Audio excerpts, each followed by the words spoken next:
Howdy, y'all. Welcome back to another exciting and adventurous, action-packed episode of Creation, Creativity, and Recreation. Today we're going to wrap up our Unit 1 on Theory and Method. I know you're excited. I'm excited too, so let's dive right into it. So today we are going to talk about myth. What is a myth? We're not going to do exactly the phenomenological circle today, but nevertheless, we are going to talk about myth. What is a myth? So we'll put that at the center. What is a myth? Now, everybody thinks that they know what myth is because myth is a word that we use every day in our society. Myth is a word that's very commonly used, usually to refer to something that's fictional, something that's false, right? It's almost used synonymously with the word false, like a fake news or fake story, something that's not true, which is really not what myth means at all. Myth is a religious studies term. It has kind of a technical meaning, an important meaning, but it is a complex term. It's a term that people use in a number of different ways. So what we're going to do today is give a stipulative definition of it. We're going to give a clear definition of what myth is, and at least the way that we are using that term in this course. At least the way that I am using this term in this course, and the way I expect you to use the term throughout this course. Now, outside of the classroom, the word will keep meaning what it means in our society and our culture, but in religious studies, it has a very particular, specific, technical meaning, and so we're going to, find out what that is today. So just to run you through our agenda for the day, we're going to start with that question, what is a myth? And I'll go over the three requirements, the requirements that make a myth a myth. Without all three of these things, whatever it is not a myth. So it has to have all of these three requirements in order for us to consider it a myth.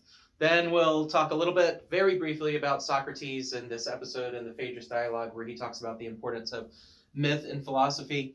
And we'll get into some examples, talk about the Three Little Pigs and Rosa Parks, and take a story and then determine whether or not it is a myth or whether it's not a myth. So example and counterexample. A, not A, those basic logical terms that we learned at the beginning of the semester. After that, we'll have a look at this kid named Mircea Eliade, who died in 1986. He's one of the most important, most influential, most significant religious thinkers over the past 100 years or so.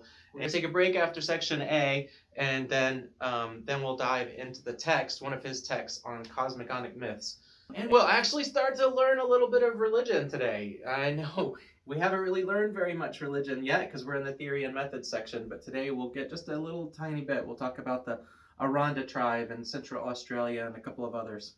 Then finally, we'll just kind of wrap up. Section 3 is going to be pretty brief, just pulling all things together and talk about cosmogonic myths, myths of origins, which will be a great introduction, sort of a segue into our next episode, our next unit, where we really start to look at cosmogonic myths from various cultures and religious traditions around the world, beginning here in the United States with Native American traditions, particularly Navajo cosmogonic myths and traditions.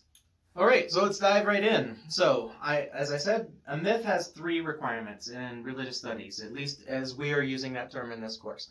A myth, first of all, needs to be a story. If it's not a story, it's not a myth. Myths are kinds of stories. So there's lots of different kinds of stories. Not all stories are myths, but all myths are kinds of stories. So what kind of story is it? Well, it's a story that has a particular truth. A truth that can be conveyed, a truth that is conveyed through the myth. You call it the moral of the story or the meaning of the story. What is the story trying to communicate? What is the story trying to convey? So that we can call the truth of the myth. So what is the myth? What does it really mean? What's the point of the myth? What's the point of the story? Why is the story being told? Is another way to put it. So already you can see lots and lots of stories meet those two criteria. There's tons and tons of stories that also have meaning and purpose. Most stories that are worth telling have some sort of meaning or purpose or truth that's going to be conveyed. But not all of those stories are myths. So myth needs to be a story with some kind of truth that's being conveyed through the myth. But there's one more element that makes a myth and distinguishes it from other kinds of stories with truths. And that is, it's typically told at a particular occasion or a particular event or during a particular time. So, for example, we can think about the Christmas story, right? The Christmas story, it's a story. It has a truth that's being conveyed, something about hope and rebirth and salvation and those sorts of things. But the Christmas story isn't normally told in like August, right? You don't normally hear people talking about the Christmas story in August or March or something like that. People tend to talk about the Christmas story or tell the Christmas story at Christmas time, during the Christmas season, primarily during Advent, during the 4 weeks leading up to and including Christmas Day.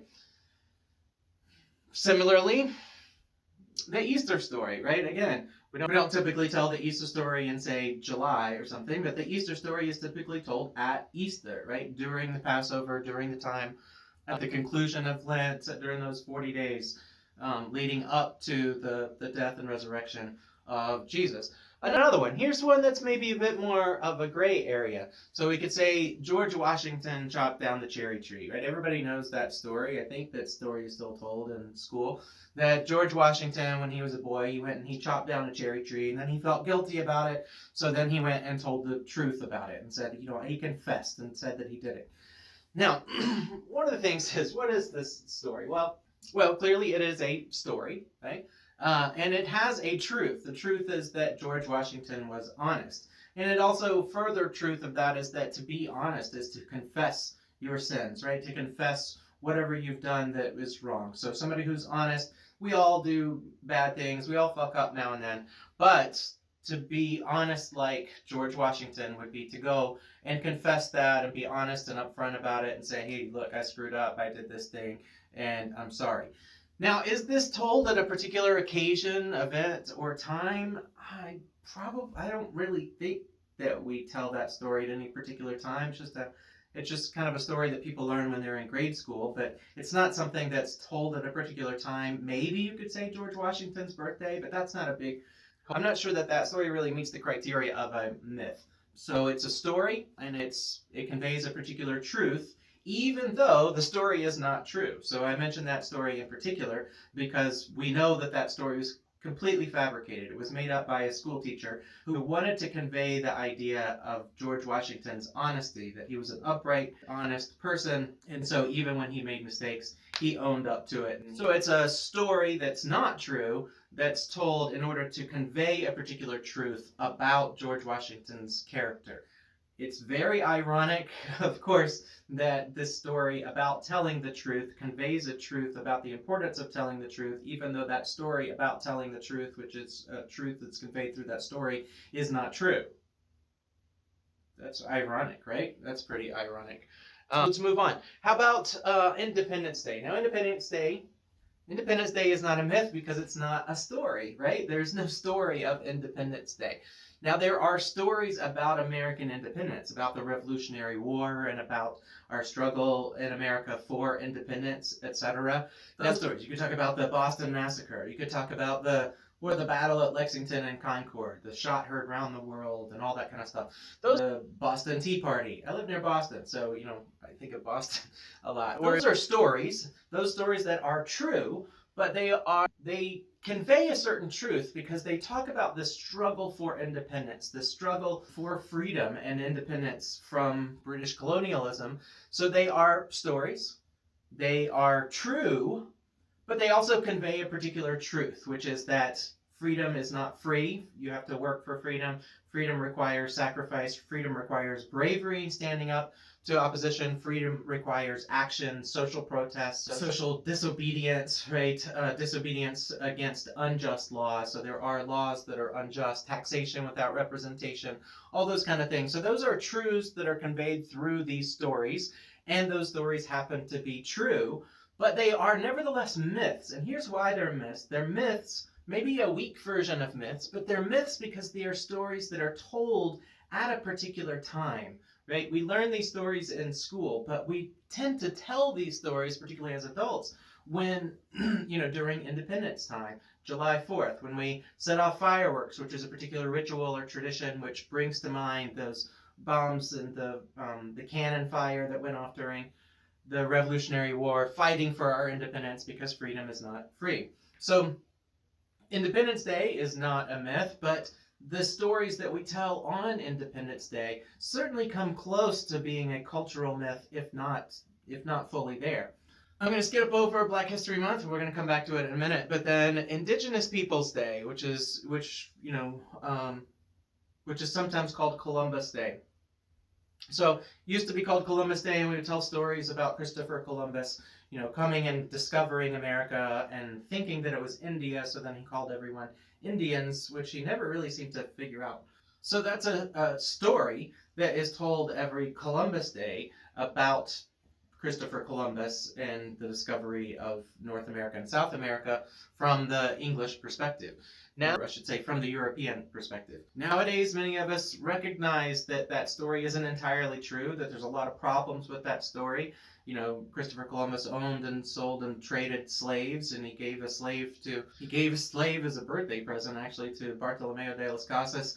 So he also was not very kind to the people that were here. Columbus is certainly a very problematic figure, to say the least.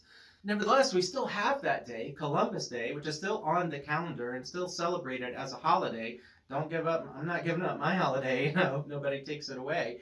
But we tend to call it Indigenous Peoples Day. And on that particular day, we tell the stories about the indigenous people in America, such as my own ancestors, who walked the Trail of Tears under the Andrew Jackson administration, and so many of whom died and had their land taken away from them, stripped from them, even against the orders of the Supreme Court. So these are the kind of stories that are stories and contain a certain truth about our past and a certain truth about power and racism and that sort of things.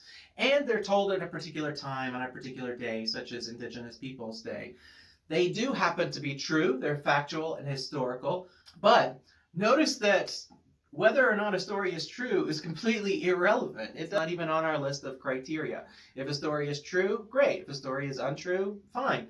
For it to be a myth, it doesn't matter whether that story is true or false, true or untrue. It only matters whether it conveys a particular truth, right? A moral, a meaning, a purpose, some lesson that we're supposed to learn from the story.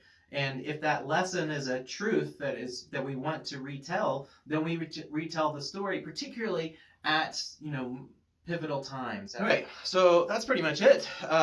Myth is a story which conveys a particular truth or meaning or moral or some sort of lesson that's being conveyed in the story. And the story is typically told at some sort of particular occasion, some particular event, some particular time. Now, a lot of myths are told on an annual basis, either at New Year's or at Christmas or at Easter or at Ramadan, or when those stories are told not just because of something that happened in the past, whether it did or not, but because it's conveying a particular truth, some lesson, some tradition, something that we want to pass on to the next generation, and it's told in some sort of ritualistic context, right? What I mean by ritualistic is very capacious, very vague. A lot of folks wouldn't call July 4th and fireworks a ritual, but it certainly is, right? It meets all the criteria of a ritual. It's certainly a ritualistic phenomenon. So these are our three criteria. These are our three requirements for a myth to be a myth. It must be a story, it must convey a particular truth, that it must be told at a particular occasion, event, time, etc. Okay, by now you know that I'm a pretty big fan of Plato and of Socrates, who's the character in Plato's writings. Socrates talks often about myths, and in this one particular scene in the Phaedrus dialogue, which is one of my favorite texts, Phaedrus and Socrates are in a dialogue, and they're talking about myths. They're kind of walking along this river, and they're telling different stories about different places and that sort of different myths. And Phaedrus says, "But tell me, Socrates, in the name of Zeus, do you really believe that legend is true?" He's asking about a myth and saying, "Do you think that myth is really true?" And Socrates says, "Actually, it wouldn't be out of place for me to reject it, as a lot of other intellectuals do." And then he goes on to basically say what you would have to do in order to prove a particular story is untrue. And he says, "But I don't have time for that. Anyone who does not believe in them, who wants to explain them away and make them plausible by means of some rough ingenuity, will need a great deal of time. But I have no time for such things. And the reason, my friend, is this. I am still unable to know myself, as the Delphic inscription orders." Then he says, "This is why I do not concern myself with whether or not myths are true. I accept what is generally believed, and as I was just saying, I look not into the myths, right, whether or not the myths are true, but instead I look into myself? Am I a beast more complicated and savage than Typhon? Or am I a tamer, simpler animal with a share in a divine and gentle nature? He goes on. There's plenty of passages in Plato that we could talk about in terms of myth. This may not even be the best one, but I point to it because it's what philosophy calls us to do, right? That these myths are not about things they're not histories, right? We need to draw a clear line between history and a myth. A myth might be historical, or a myth might be ahistorical, or a myth might be non-historical.